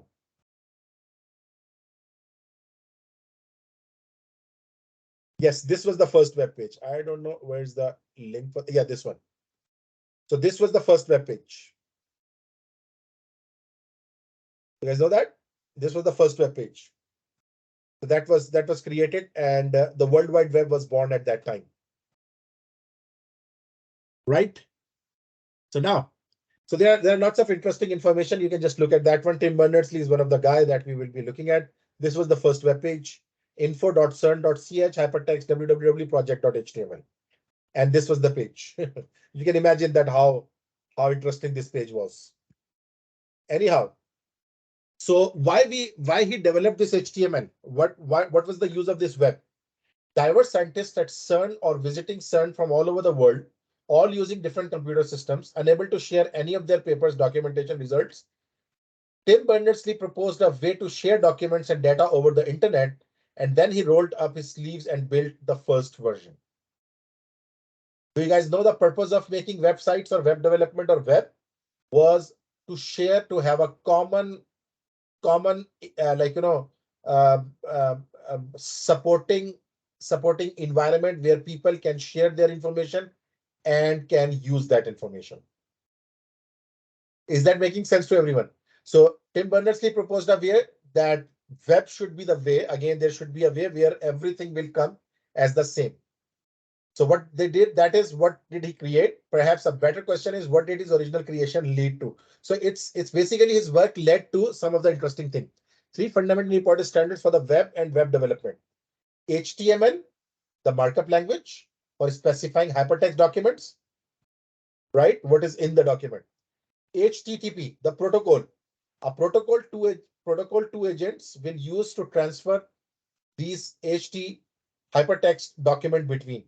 So the protocol which will be used to transfer the hypertext transfer. How do I get transfer, exchange them between computers or networks? URIs or URLs, universe resource identifiers, are located that uniquely identify the document. Are you guys getting that one? So Tim Berners-Lee actually had these three most impactful things at that time. HTML was developed, the markup language.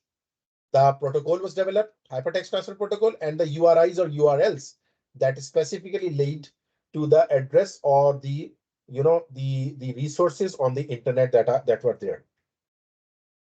A brief aside, two related questions. What is a protocol? Transfer versus transport, what is the difference? As again, we might not be interested too much in that one, but again, I talked about HTTPS and that one. So who maintains these standards? The W3 World Wide Web Consortium which established in 19. So yeah, so remember W3C, World Wide Web Consortium is the organization that actually take care of all these standards and everything. It takes care of all these standards and everything, and it declares what is a web, what is a browser, what is not a browser, and things like that. It's led by Tim Berners-Lee. Mission is to lead the web to its full potential. And consortium definition is there. You can just always have a look at that one. Evolution of the web. So it all started with a static content to apps or dynamic content to generated primarily on the server side, DHTML, dynamic HTML, to rich internet apps. Think Gmail, Google Maps, etc. As nerdy as it sounds, I still remember the day I first saw Google Maps. So again, that actually it's basically the evolution. There were simple static websites in the good old days. Then there were dynamic contents that were generated from the server, where lots of dynamic contents were generated. And then now rich internet applications like look, Gmail and Google Maps and etc. These are all the applications. Facebook application, they are rich internet applications.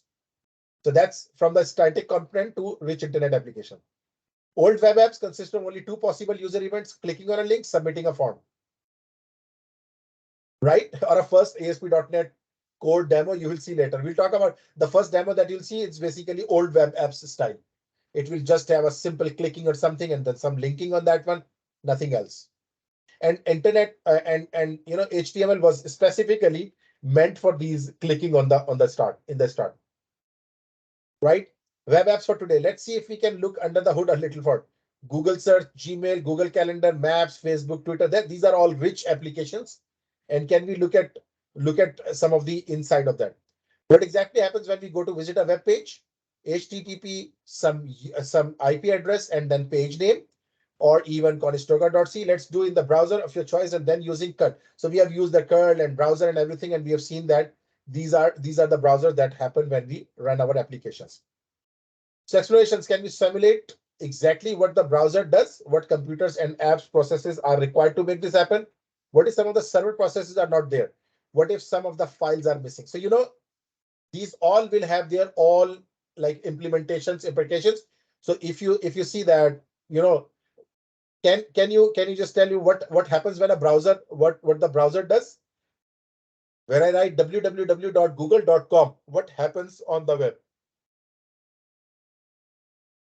So request goes to the server. That is yes, Vin, you want to say something? You raised your hand. Yeah, sure. So basically, when you type any URL in the search engine, it will continuously translate into the register language, and it's switched to the server, and the server will translate into its own language, and it will switch to that server, take the information that we need, and return those objects from those servers. Okay, that's wonderful. That's wonderful. I hardly got few like so there was something I had a difficulty understanding your most of the things because of internet, I think. But anyhow, you were correct most of the times. All right, so that's basically and what computers and apps processes are required to make this happen. What are the softwares that are needed to do that? The domain names servers are required. They will be mapping the name that you have given, and there are lots of things. What if some of the server processes are not there? So if some of the server processes are not there, you will be getting 505 errors or 500 errors. If some of the files are missing, you will be getting, those 400 types of errors. Okay, so now see here, ASP.NET Core processes serving dynamic content. How ASP.NET Core will be doing that? So we use the browser and we say get some information / hello. We want to get something out of the browser, out of the server. So ASP.NET cross process is listening for some information on the port, and it will return me the HTML page. Always remember the server client server model. When you have dynamic content, we ask for the content and then the server responds with that content, and the content come back to our machine. That really happens with this one. If so, again, what is really happening when you use a web page? Let's think about your favorite banking app. What is really happening as you use the app? So there are lots of things that happen on the back door. Eventually, designer developers started using HTML elements for the presentation. Tables were used to define layouts in good old days. Now tables are not more used for defining layouts. Rather, we use the divs and the tabs and all those kind of things. Thus, a new language was born solely to define presentation aspects of HTML documents, namely CSS, cascading style sheets. Also, JavaScript was conceived by Netscape as a way to script functionality in response. So, these three had their own uses. JavaScript was handling with key presses, mouse moves, clicks, etc. And HTML and CSS were doing their own things. So these are the three pillars of web development right now. HTML, the content, CSS, the presentation, and JavaScript, the functionality. And these three things we are expecting that you guys know most of them, but we'll just talk about them, or maybe the three layers if you prefer. So let's say the three layers in action. So these are different website. If you have you guys used this code pen, I think I would have introduced this code pen to my students. I don't know if I remember. Did we use this code pen in my class? I remember we did that. And yes, a little bit. Yes, you're right. And little bit means because we moved to that Visual Studio Code and everything. So that's why. So, but these are very very interesting part that you can just write completely quickly the HTML here. You write HTML and you get the output at the bottom. That's very interesting. You get the output.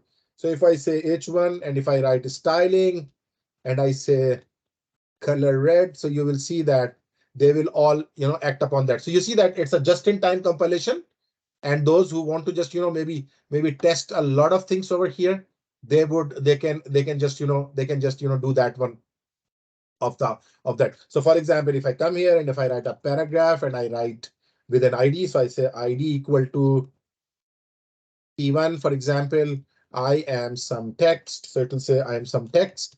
So if I just do that, it will just show that I'm some text, and it's why it is coming as red. Oh, it came inside that one. Why? I don't want it to be half of the red color. That's interesting. Oh, I did not close that one. You see, that's why. It was making everything. So you see that now I've got this one, and maybe if I just want to do something, you remember that we can have a lot of interesting things. And if you remember that we had this document dot get element by ID. I'm just doing that, out of curiosity because you guys have done that one. Dot add event listener. If I just add event listener, I think you would have done that a lot of times. And if I just document.add event listener and I say click, and I say, for example, if I run a function here, I don't know if you are familiar with this arrow functions or not. And I say, for example, let's alert hello. So I've just written down some random JavaScript. I don't know if it works over here or not, but anyhow. So if I just come over here and this is P1 that I have this point, and if I come over here and I click on this P1, you say that that my alert runs. Have you guys like other than HANA, we used a little. Have you guys used this code pen before? Because it's a just-in-time compilation. So you see that I've written down JavaScript. I've written down this one, and it is just basically making a lot of we can do a lot of fun things by using these type of just-in-time compilers, because they will just give you a lot of liberty of just writing the code and just checking that one. Did you guys use that before? Anyone else? Like again, other than my students, because I just showed that in the beginning and then we moved to switch to that Visual Studio Code. That's why we just never came back to this one. But again, you can see that it's doing some of the interesting things over here, and I can still work on them. Vidya, you also use a little. Yes. Okay. So that's an interesting tool over here. But let's talk about this one. So you have CodePen, you have this JS Fiddle, and there are some interesting things. So these three work together. So this is another software that is JS Fiddle. So it just shows everything over here, JavaScript library and everything, CSS. But never forget the way we Triad, HTML, CSS, and JavaScript work together. You know that how they work together. Okay, I mean you have used a few times. So they just work together, and they will be just working like this as they have. A nice diagram that helps emphasize JavaScript role in the client. See here. So actually JavaScript does what? It deals with the internet and gets the response, the API calls and everything. So everything is done by JavaScript. HTML is there for the web page, and our computer has this browser which has this web page which has HTML, and JavaScript manipulates and extracts the data from there, and it just provides that data to this one. So again, interestingly, JavaScript has this responsibility of going to the web and bringing up that data for us. Right, abundance of client-side frameworks. There are lots of client-side frameworks that we are used today. Today, there are many client-side web UI frameworks to help develop rich web clients. React is one of them. If you guys have worked on React, it's a very interesting one. Angular is very interesting one from Google. Then we have Vue.js. Vue is there, and they use new technologies like virtual DOM. There's a concept of virtual DOM. If you have worked in React, you would know that virtual DOM. What is that? Progressive web application approach. That these are approaches used in some of them. But at the end of the day, the best bet is to always be solid on three pillars. You should know those three pillars. All these, if you want to work on them, you need to know those three pillars at all, right? You have to know these three pillars if you want to work in any one of them. That's the point over here, right? So these three pillars should be abundant. HTML versus HTML5 versus XHTML. HTML refers generally to HTML standard version 4.01, which was an older version. And the current standard for this one is basically, HTML. So if you see HTML is HTML formed as XML. It is now deprecated in light of HTML5. HTML5 is the newest kid on the block, combines aspects of XML and HTML. Remember, HTML5 is basically a standard rather than, a language by itself. It's an umbrella of technologies that has a lot of technologies inside that one. Right. The beauty of web development is that there are very few secrets. Well, but at least there used to be few secrets. Generally speaking, you can look under the hood and lots of websites and apps by exploring their HTML, C and JavaScript. For example, see a website whose font or color scheme you like, then simply download its CSS files. Careful though, sometimes these combinations are trademarked. So again, you know that it's easy to drill down some of the web pages. You go there and you can access them. You can even download their CSSs and you can do lots of things. wget and curl can be very useful tools for this type of hacking, or REST client for a GUI version. So there are some versions or some client that you want to use. So what will you use to develop our web apps? So what we will use, right? Free providers will provide a lot. If you all have on the server side is static HTML, CSS, and JavaScript files, you can still manage to put together very rich, nice looking interface. But the problem is for this course, but surely for a full-blown apps, we need some way of dynamically generating content to send back to the clients. Consider something as simple even as a counter that keeps track of the number of visitors of a site page. You see, if we are working on simple HTML, CSS, JavaScript, we might not be able to access that or you do that. Clearly, that cannot be achieved through static documents or client-side JavaScript functionality alone because client does not know about the other clients. Are you guys getting that one? So we are making a mind. Enter the web development frameworks. What is needed? Some way to kick off the server-side code. Whenever contain web requests, certain web requests arrive at the server, code to handle that request and then typically prepare a response for the client. Did you guys work in Express server? And you know that actually server cooks up the document when client requests for it. Do you guys remember that? You said www. For example, namanati.com, and it runs some code and it tries to prepare some of that data. And those server-side scripts, if you remember, I told you first approach was CGI, Common Gateway Interface, and one of the language that has deprecated CGI Perl. It was called CGI Perl. And I would really want you to just go and study this one. This will be interesting. Wikipedia, Common Gateway Interface, the first web servers. Currently, there are many different libraries and frameworks in a wide variety of programming languages that support this approach. It was beginning, now it's limitless. There is no end of that one. The examples are PHP, still the most common due to the long history and Facebook. PHP is very popular. Like, some people say personal homepage, some say preprocessor hypertext. I don't know. PHP is always a point of concern.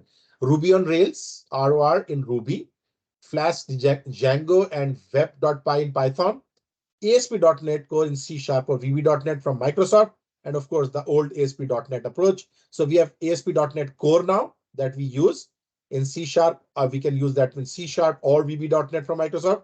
Spring or servlets from JSP, structs in Java, web machines in Erlang, and Node.js in JavaScript. I think you have worked in Node.js in JavaScript, right? Anna, you guys have worked in Node.js when you were working in your second part of the course, web course, right? I'll stop here. And I'll start from this ASP.NET Core in our next week class. And as I said, this will be. So now another very important thing over here, I would be updating the page with these slides first of all, and also I would just put this the recording of this meeting that we have done over there for every section, and I'll just upload or update all those things over here.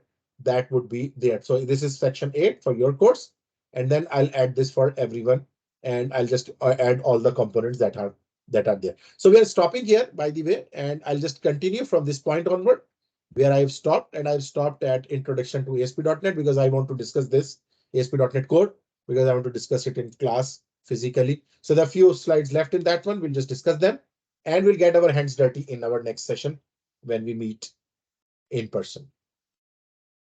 So that very much sums up our today's session. If you have any questions, you can ask right now. related to anything. And if there is no question, we can now leave. I'll just do that. And as I said, I'll just show that recording and everything. So if you don't have any question, you can put a chat message and leave. So this will be your attendance for today. And thank you very much and enjoy your day. See you next week.